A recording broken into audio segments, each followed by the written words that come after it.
ഒരു മിനിറ്റിൽ ചാന്ദ്രദിനവുമായി ബന്ധപ്പെട്ട് സ്കൂളുകളിൽ ചോദിക്കുന്ന ക്വിസ് മത്സരങ്ങൾക്ക് വളരെ ഉപകാരപ്രദമായ 10 ചോദ്യങ്ങളാണ് ഈ വീഡിയോയിൽ ഡിസ്കസ് ചെയ്യുന്നത്. ഇതിൻ്റെ മുഴുവൻ വീഡിയോ കാണാനായി ഈ വീഡിയോയുടെ തൊട്ടു താഴെയുള്ള റിലേറ്റഡ് വീഡിയോസ് ക്ലിക്ക് ചെയ്യുക. സമയം കളയാതെ വീഡിയോയിലോട്ട് പോവാം. ISRO എന്ന ചുരുക്കപ്പേരിൽ അറിയപ്പെടുന്ന ഇന്ത്യൻ സ്പേസ് റിസർച്ച് ഓർഗനൈസേഷൻ നിലവിൽ വന്നതെന്ന്? ഉത്തരം 1969 August 15.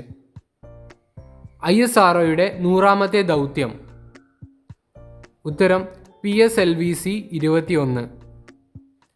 Indian national committee for space research സ്ഥാപിച്ച വർഷം? ഉത്തരം 1962. ചന്ദ്രനെക്കുറിച്ച് സിഡേറിയസ് നുൻഷ്യസ് എന്ന പുസ്തകം എഴുതിയതാര്? ഉത്തരം ഗലീലിയോ. ചന്ദ്രന്റെ ഇരുണ്ട ഭാഗങ്ങൾ അറിയപ്പെടുന്നത്? ഉത്തരം മരിയ. ചന്ദ്രോപരിതലത്തിലെ തെളിഞ്ഞ ഭാഗങ്ങൾ അറിയപ്പെടുന്നത്? ഉത്തരം ടെറേ.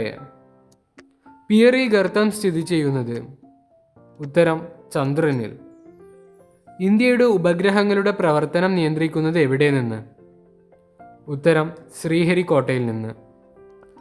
ഇന്ത്യയുടെ ഭൂപട നിർമ്മാണ പഠനങ്ങൾക്കുള്ള ഉപഗ്രഹമേത്?